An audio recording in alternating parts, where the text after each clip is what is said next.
जय श्री कृष्णा। राधे राधे। भक्तजनों, आज आप सुनेंगे इस वीडियो में श्री सत्यनारायण भगवान की व्रत कथा। पहला अध्याय। एक समय की बात है, नैसीरन तीर्थ में सैनकादि 88,000 ऋषियों ने श्री सूत जी से पूछा, हे प्रभु, इस कलयुग में वेद विद्या रहित मनुष्यों को प्रभु भक्ति किस प्रकार मिल सकती है और उनका उद्धार कैसे होगा। हे मुनि श्रेष्ठ, कोई ऐसा तप बताइए जिसे थोड़ा समय में ही पुण्य मिले और मनोवांछित फल भी मिल जाए। इस प्रकार की कथा सुनने की हम लोग इच्छा रखते हैं।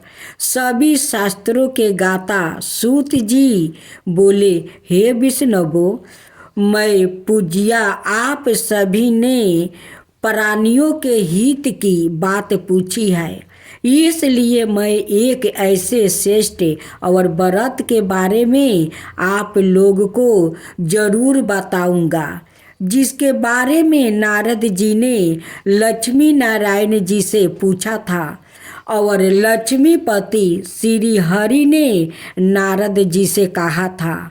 अब आप भी इसे सुनिए। एक समय की बात है, नारद जी दूसरे के हित की इच्छा लिए अनेक लोक में घूमते हुए मृत्यु लोक में जा पहुँचे। यहाँ उन्होंने अनेक योनियों में जन्मे सभी मनुष्यों को अपने कर्मों के अनुसार पीड़ा झेलते हुए देखा। उनका दुख देख कर नारद जी ने सोचने लगे कि ऐसा क्या किया जाए जिससे निश्चित रूप से मानव के दुखों का अंत हो जाए। इसी विचार पर मनन करते हुए वो विष्णु लोक में गया। वहाँ वह नारायण की स्तुति करने लगा और बोले, हे भगवान, आप अत्यंत शक्ति से प्रसन्न है। निर्गुण स्वारूप दृष्टि के कारण भक्तों के दुख को दूर करने वाले हैं। आपको मेरा प्रणाम। नारद जी की स्तुति सुन विष्णु भगवान बोले, मुनि श्रेष्ठ, आपके मन में क्या बात है, उसे निसंकोच होकर कहो। इस पर नारद मुनि बोले कि मृत्यु लोक में अनेक योनियों में जन्मे मनुष्य अपने कर्मों के द्वारा अनेकों दुख से वो दुखी हो रहा है। हे प्रभु, आप तो यह बताइए कि वो मनुष्य थोड़े प्रयास से ही अपने दुखों से कैसे छुटकारा पा सकते हैं। तब श्री हरि बोले, हे नारद, मनुष्यों की भलाई के लिए तुमने बहुत उत्तम प्रश्न पूछा है। स्वर्ग लोक और मृत्यु लोक दोनों में एक दुर्लभ उत्तम व्रत है जो पुण्य देने वाला है। आज प्रेम वश होकर मैं उसे तुमसे कहता हूँ। श्री सत्यनारायण भगवान का व्रत अच्छी तरह विधि पूर्वक करके मनुष्य तुरंत ही यहाँ सुख भोग कर मरने पर मोक्ष पाता है। श्री हरि के वचन सुन नारद जी बोले कि उस व्रत का फल क्या है प्रभु, और उसका विधान क्या है। यह व्रत किसने किया था, इस व्रत को किस दिन करना चाहिए, आप सब कुछ विस्तार से बताइए। नारद की बात सुनकर फिर श्री हरि बोले, दुख व शोक को दूर करने वाला यह सभी स्थानों पर विजय दिलाने वाला है। मानव को भक्ति और श्रद्धा के साथ शाम को श्री सत्यनारायण की पूजा धर्म में परायण होकर ब्राह्मणों व बंधुओं के साथ करने यथाशक्ति अनुसार भक्ति भाव से भगवान का भोग लगाए, आरती गाए और ब्राह्मणों सहित बंधुओं को भी भोजन कराए। उसके बाद सवाए भोजन करे, कीर्तन भजन के साथ भगवान की भक्ति में लीन हो जाए। इस तरह से सत्यनारायण भगवान का यह व्रत करने पर मनुष्य की सारी इच्छाएं निश्चित रूप से वो पूरी होती है। इस कली काले अर्थात कलयुग में मृत्युलोक में मोक्ष का यही एक सरल उपाय बताया गया है। श्री सत्यनारायण भगवान की जय। दूसरा अध्याय। श्री सूत जी बोले, हे धीरजो, अब मैं पुण्य पूर्व काल में जिसने इस सत्यनारायण व्रत को किया था उसे भली भांति विस्तार पूर्वक कहूँगा। रमणीया काशी नाम के नगर में कोई अत्यंत निर्धन ब्राह्मण रहता था। भूख और प्यास से वो व्याकुल होकर वो प्रतिदिन पृथ्वी पर वो भटकता रहता था। ब्राह्मण प्रिया भगवान ने उस दुखी ब्राह्मण को देखकर वृद्धा ब्राह्मण का रूप धारण करके उस धीरज से आदर पूर्वक पूछा, हे वीर्ये, प्रतिदिन अत्यंत दुखी होकर तुम किस लिए पृथ्वी पर भ्रमण करते रहते हो? हे धीर्य श्रेष्ठ, यह सब बतलाओ, मैं सुनना चाहता हूँ। ब्राह्मण बोला, प्रभु, मैं अत्यंत दलिद्रता ब्राह्मण हूँ और भिक्षा के लिए ही पृथ्वी पर घूमा करता हूँ। यदि मेरी इस दलिद्रता को दूर करने का आप कोई उपाय जानते हो तो कृपा पूर्वक बतलाइए। वृद्धा ब्राह्मण बोला, हे ब्राह्मण देव, सत्यनारायण भगवान विष्णु अभीष्ट फल को देने वाले हैं। हे वीर्ये, तुम उनका उत्तम व्रत करो, जिससे करने से मनुष्य सभी दुखों से मुक्ति हो जाता है। व्रत के विधान को भी ब्राह्मण से प्रयत्न पूर्वक कहकर वृद्धा ब्राह्मण रूपी धारी भगवान विष्णु वही पर अंतर्ध्यान हो गए। वृद्धा ब्राह्मण ने जैसा कहा है उस व्रत को अच्छी प्रकार से वैसा ही करूँगा। यह सोचते हुए उस ब्राह्मण को रात में नींद नहीं आई। अगले दिन प्रातः काल उठकर सत्यनारायण का व्रत करूँगा ऐसा संकल्प करके वह ब्राह्मण भिक्षा के लिए चल पड़ा। उस दिन ब्राह्मण को भिक्षा में बहुत सा धन प्राप्ति हुआ। उसी धन से उसने बंधुओं के साथ भगवान सत्यनारायण का व्रत किया। इस व्रत के प्रभाव से वह श्रेष्ठ ब्राह्मण सभी दुखों से मुक्ति होकर समस्त संपत्तियों से संपन्न हो गया। उस दिन से लेकर प्रत्येक महीने उसने यह व्रत किया। इस प्रकार भगवान सत्यनारायण के इस व्रत को करके वो श्रेष्ठ ब्राह्मण सभी पापों से वो मुक्ति हो गया और उसने दुर्लभ मोक्ष पद को प्राप्ति किया। हे वीर्ये, पृथ्वी पर जब भी कोई मनुष्य श्री सत्यनारायण का व्रत करेगा उसी समय उसके समस्त दुख नष्ट हो जाएगा। हे ब्राह्मणों, इस प्रकार भगवान नारायण ने महात्मा नारद जी से जो कुछ कहा मैंने वो सब आप लोग से कह दिया है। आगे आप और क्या कहूँ? हे मुनि, इस पृथ्वी पर उस ब्राह्मण से सुने हुए इस व्रत को किसने किया, हम वो सब सुनना चाहते हैं। उस व्रत पर हमारी श्रद्धा हो रही है। श्री सूत जी बोले, मुनियों, पृथ्वी पर जितने यह व्रत किया है उसे आप लोग सुनो।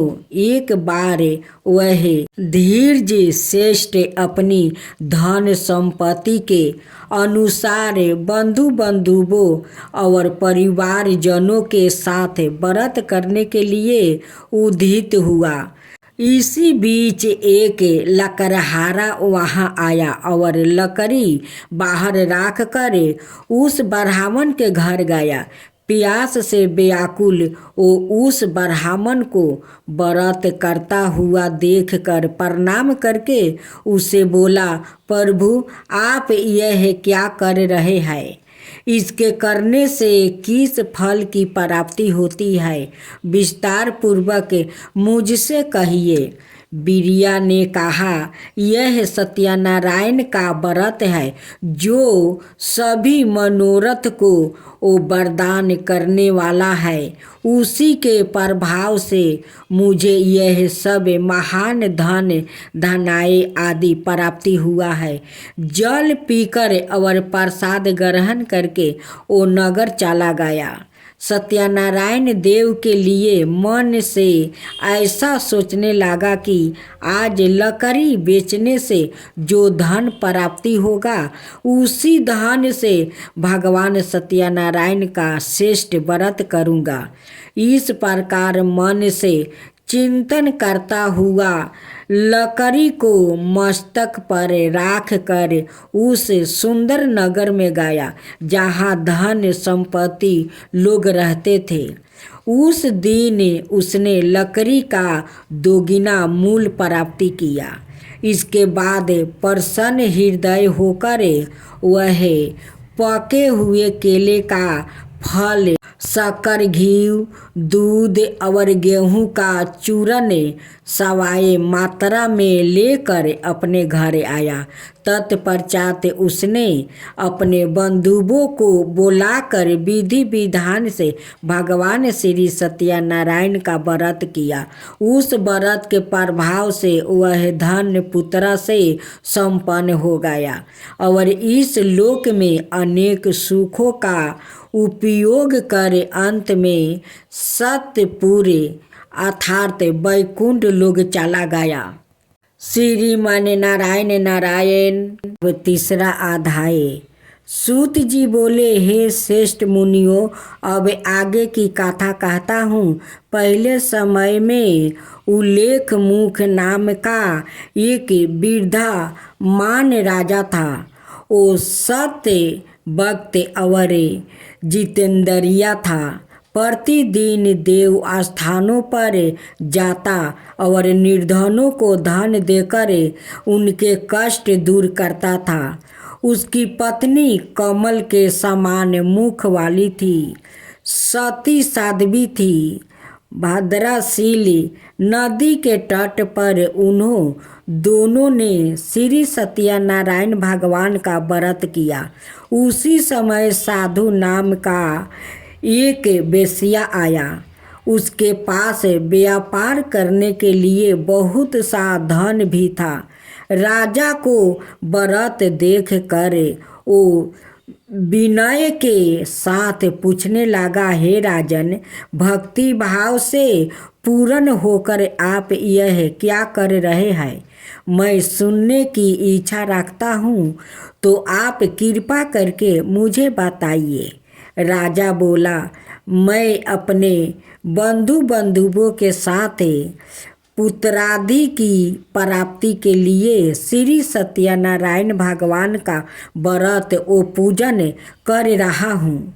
राजा का वचन सुने साधु अंदर से बोला, हे राजन, मुझे इस व्रत का सारा विधान कहिए। मैं भी इस व्रत को करूँगा। मेरी भी संतान नहीं है और इस व्रत को करने से निश्चित रूप से मुझे संतान की प्राप्ति होगी।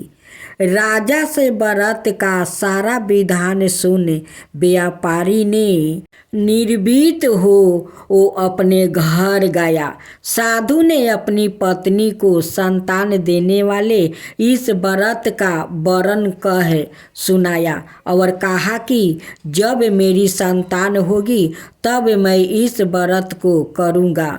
साधु ने इस तरह के वचन अपनी पत्नी लीलावती से कहे। एक दिन लीलावती पति के साथ आनंदित हो सांसारिक धर्म में परिवीत होकर सत्यनारायण भगवान की कृपा से गर्भवती हो गई। 10वें महीने में उसके गर्भ से एक सुंदर कन्या ने जन्म लिया। माता पिता ने अपनी कन्या का नाम कालावती रखा। एक दिन कालावती के माँ कालावती ने अपने पति को याद दिलाया कि अपने सत्यनारायण भगवान के जिस व्रत को करने का संकल्प लिया था उसे करने का समय आ गया है।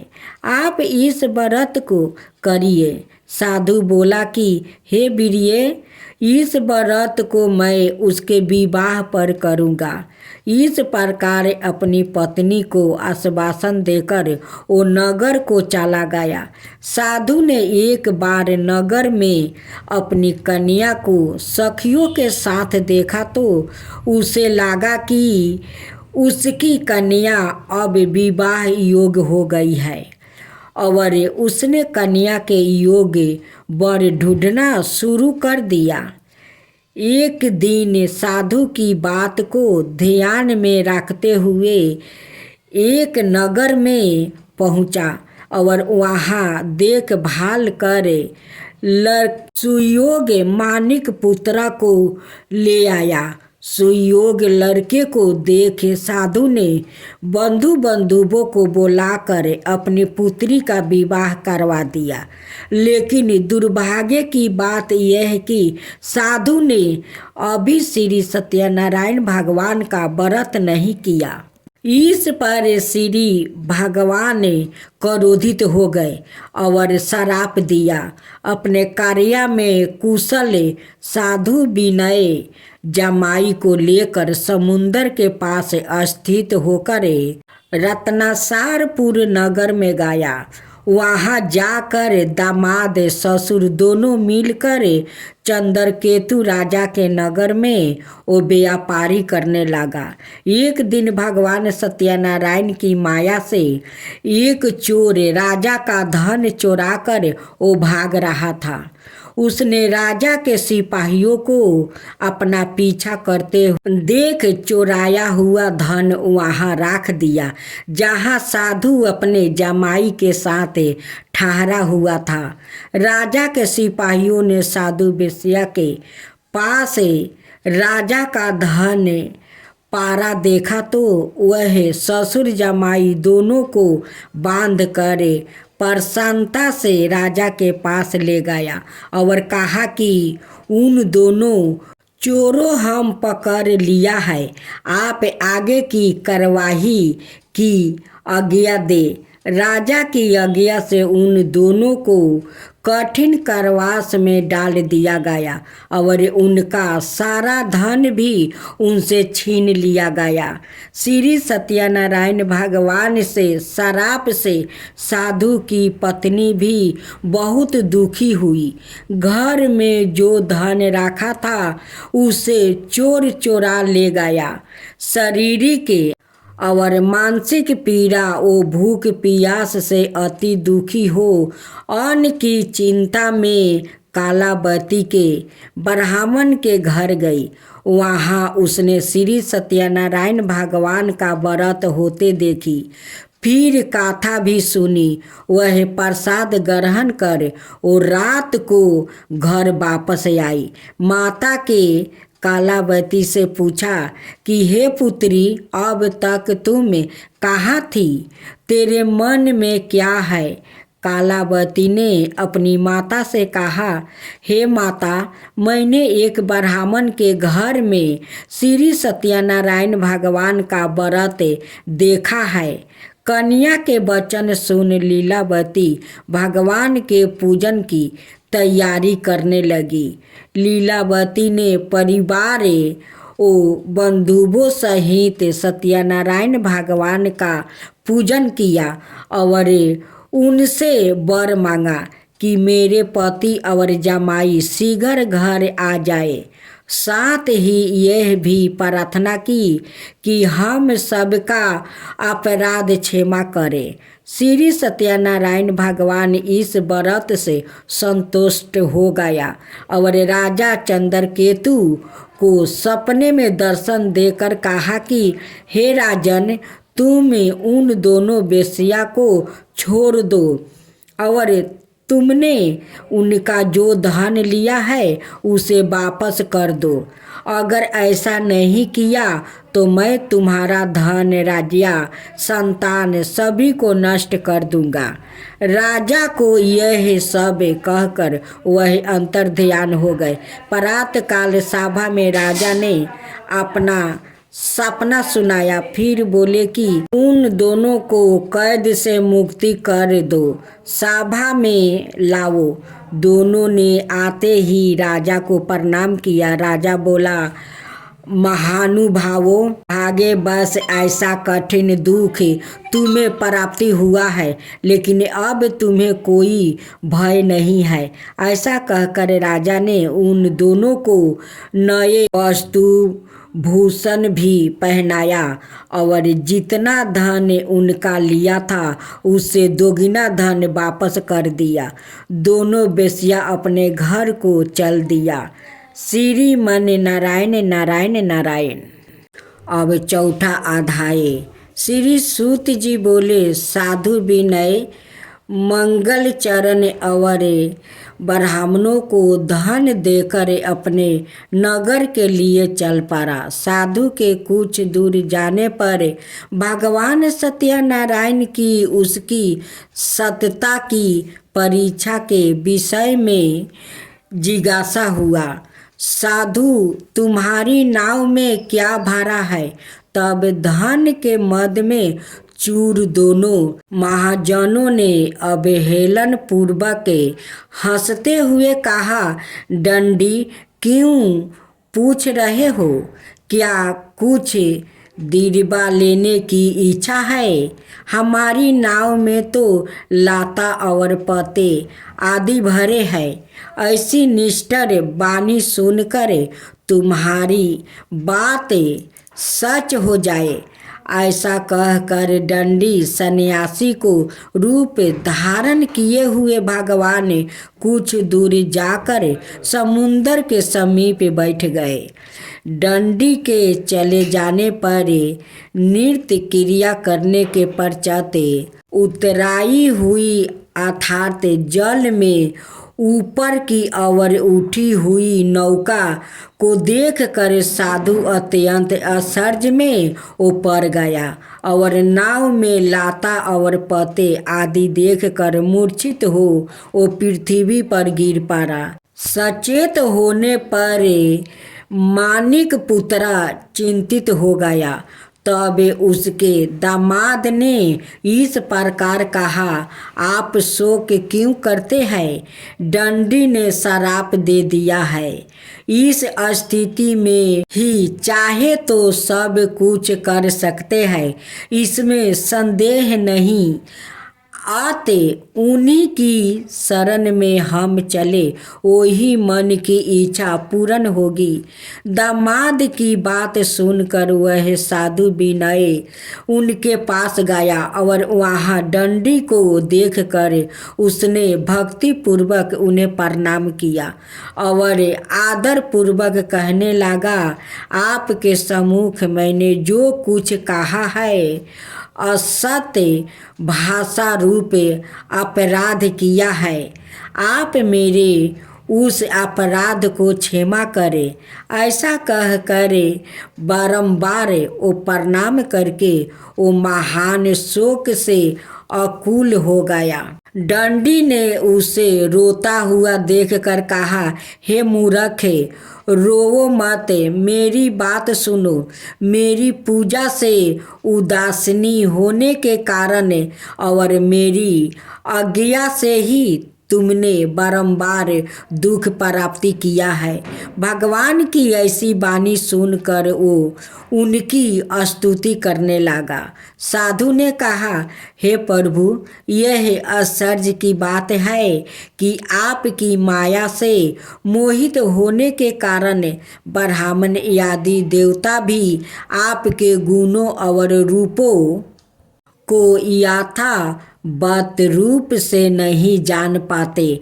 फिर मैं मूर्ख आपकी माया से मोहित होने के कारण कैसे जान सकता हूँ? आप प्रसन्न हो, मैं अपनी धन संपत्ति के अनुसार आपकी पूजा करूँगा। मैं आपकी चरण में आया हूँ। मेरे जो नौका में स्थिति पूरा धन था उसकी और मेरी रक्षा करे। उस विनय की भक्ति युक्त वाणी सुनकर भगवान जनार्दन संतोष हो गए। भगवान हरि उसे अभीष्ट वरदान करके वही अंतर्ध्यान हो गए।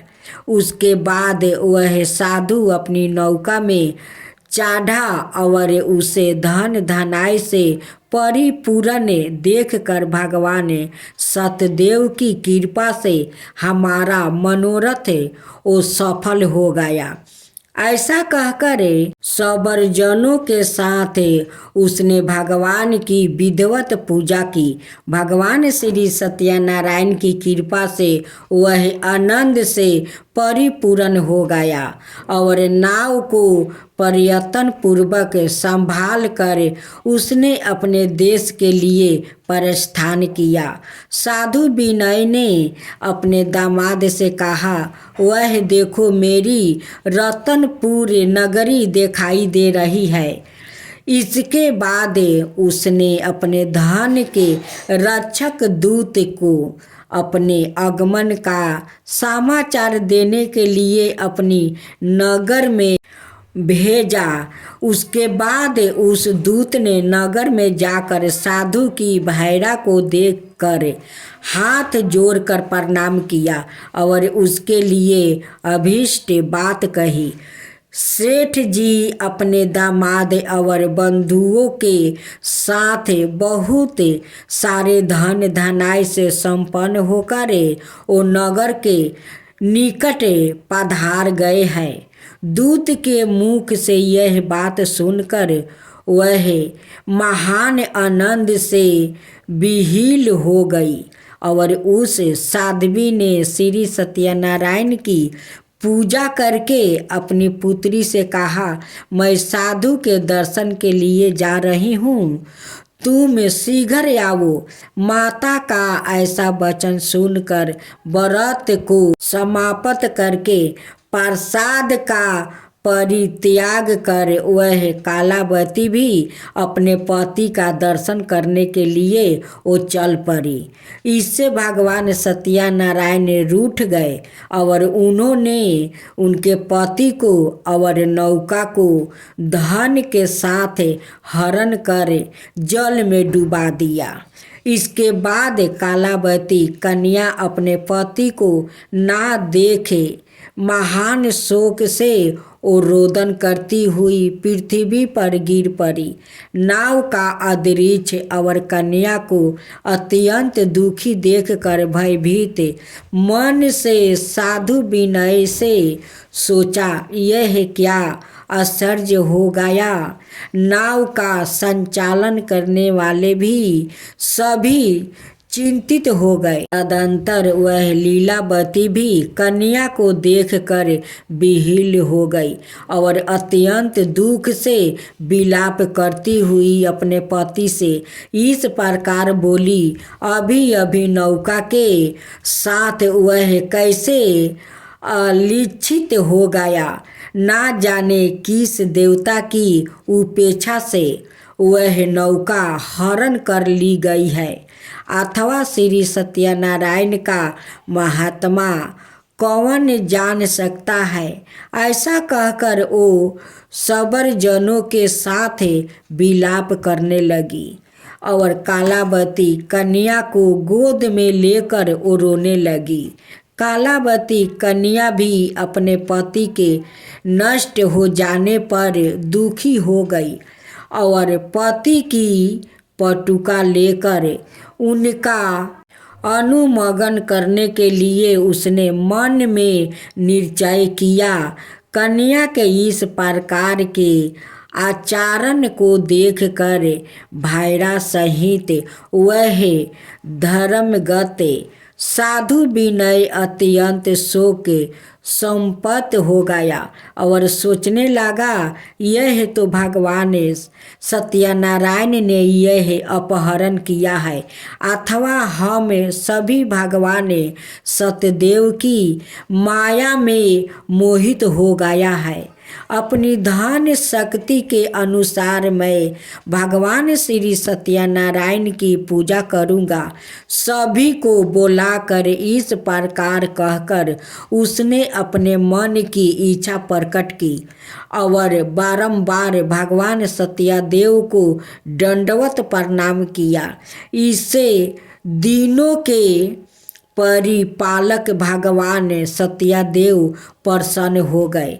भक्त वत्सल भगवान ने कृपा पूर्वक कहा कि तुम्हारी कन्या प्रसाद छोड़कर अपने पति को वो देखने चली आई है। निश्चय ही उसी कारण उसका पति अदृश्य हो गया है। यदि घर जाकर प्रसाद ग्रहण करके वो पुण्य आए तो हे साधु विनय, तुम्हारी पुत्री पति को प्राप्ति करेगी, इसमें संदेह नहीं है। कन्या कालावती भी आकाश मंडल से ऐसी वाणी सुनकर शीघ्र ही घर गई और उसने प्रसाद ग्रहण किया। पुण्य आकर सवा जनों और अपने पति को देखकर तब कालावती कन्या ने अपने पिता से कहा, अब तो घर चलो, विलंब क्यों कर रहे हो। कन्या की वह बात सुनकर मानिक पुत्रा संतोष हो गया और विधि विधान से भगवान सत्यनारायण का पूजा करके धन और बंधु बंधुओं के साथ अपने घर गया। तदंतर पूर्णिमा और संक्रांति पर्व पर भगवान सत्यनारायण का पूजन करते हुए इस लोक में सुख भोग कर अंत में वह वैकुंठ लोक में वो चला गया। श्रीमन नारायण नारायण नारायण। अब 5वां अध्याय। श्री सूत जी बोले, श्रेष्ठ मुनियों, अब इसके बाद मैं दूसरी कथा कहूँगा, आप लोग सुने। अपनी प्रजा का पालन करने में पर तुंगध्वज नाम का एक राजा था। उसने सत्यदेव के वो प्रसाद का परित्याग करके दुख प्राप्त किया। एक बार वो वन में जाकर और वहाँ बहुत से पशुओं को मार कर बट वृक्ष के नीचे आए।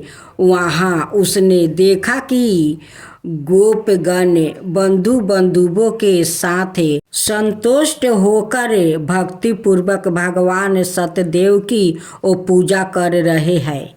राजा यह देख कर भी हंकार बस ना तो वहाँ गया और ना उसे भगवान सत्यनारायण को प्रणाम किया।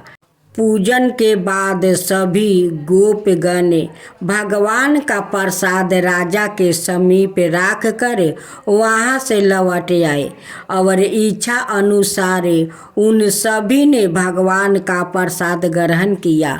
इधर राजा को प्रसाद का परित्याग करने से बहुत दुख हुआ। उसका संपूर्ण धन धनाए और सभी 100 पुत्रा नष्ट हो गया।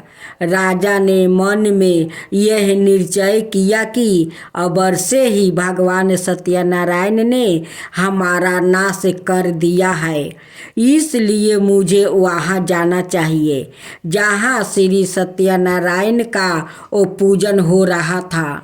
ऐसा मन में निश्चय करके वो राजा गोपगणों के समीप गया और उसने गोपगणों के साथ भक्ति श्रद्धा से युक्त होकर विधि पूर्वक भगवान सतदेव की पूजा की। भगवान सतदेव की कृपा से वह पूर्ण धन और पुत्र से संपन्न हो गया और इस लोक में सभी सुख का उपयोग करे अंत में सतपुरी वैकुंठ लोक को प्राप्ति हुआ। श्री सूत जी कहते हैं, जो व्याकृत इस परम दुर्लभ श्री सत्यनारायण का व्रत को करता है और पुण्यमयी और फल परदायिनी भगवान की गाथा को भक्ति युक्त होकर सुनता है, उसे भगवान सत्यनारायण की कृपा से धन धनाय आदि की प्राप्ति होती है। दलिदारता धनवान हो जाता है। बंधन में पारा हुआ बंधन से मुक्ति हो जाता है। डरा हुआ व्याकृत भय मुक्त हो जाता है। यह सत्या बात है, इसमें संदेह नहीं। इस लोक में वह सभी फलों का भोग प्राप्ति करके अंत में सतपुर वैकुंठ लोक को जाता है। हे ब्राह्मणों, इस प्रकार मैंने आप लोगों से भगवान सत्यनारायण के व्रत को कहा है, जिसे करके मनुष्य सभी दुखों से मुक्ति हो जाता है। कलयुग में तो भगवान सतदेव की पूजा विशेष फल प्रदान करने वाली है। भगवान विष्णु को ही कुछ लोग काले, कुछ लोग सत्य, कोई ईश्वर और कोई सतदेव और दूसरे लोग सत्यनारायण नाम से वो कहेंगे। इनके रूप धारण करके भगवान सत्यनारायण सभी का मनोरथ सिद्ध करते हैं। कलयुग में संतान भगवान विष्णु ही सत व्रत रूप धारण करके सभी का मनोरथ पूर्ण करने वाले होंगे। हे श्रेष्ठ मुनियों, जो व्याकृत नृत्य भगवान सत्यनारायण की इस व्रत गाथा को पढ़ता है, सुनता है, भगवान सत्यनारायण की कृपा से उसके सभी पाप नष्ट हो जाते हैं। हे मुनीश्वर, पूर्व काल में जिन लोग ने भगवान सत्यनारायण का व्रत किया था, उसके अगले जन्म का वृत्तांत कहता हूँ, आप लोग सुने। महान पराग संपन्न सत्यनंद नाम के ब्राह्मण सत्यनारायण व्रत करने के प्रभाव से दूसरे जन्म में सुदामा नाम का ब्राह्मण हुआ और उस जन्म में भगवान श्री कृष्ण का ध्यान करके उन्होंने मोक्ष प्राप्ति किया। लकड़हारा भील गुहो का राजा हुआ और अगले जन्म में उसने भगवान श्री राम की सेवा करके मोक्ष प्राप्ति किया। महाराज उल्लेख मुख दूसरे जन्म में राजा दशरथ हुआ, जिन्होंने श्रृंगनाथ जी की पूजा करके अंत में वैकुंठ प्राप्ति किया। इसी प्रकार धार्मिक और सत्यव्रती साधु पिछले जन्म के सत्यव्रत के प्रभाव से दूसरे जन्म में मोरधवाज नाम का राजा हुआ।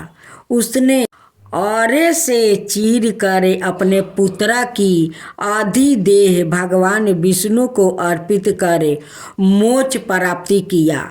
महाराज तिरिंग ध्वज जन्मांतर में स्वयंभू मनु हुआ और भगवत संबंधी संपूर्ण कार्य का अनुष्ठान करके वैकुंठ लोक को वो प्राप्ति हुआ।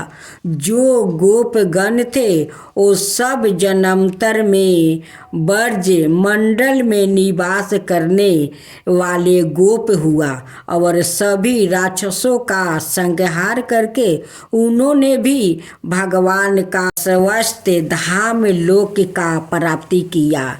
इस प्रकार श्री स्कंद पुराण के अंतर्गत रेवा खंड में श्री सत्यनारायण व्रत कथा का यह 5वां अध्याय पूर्ण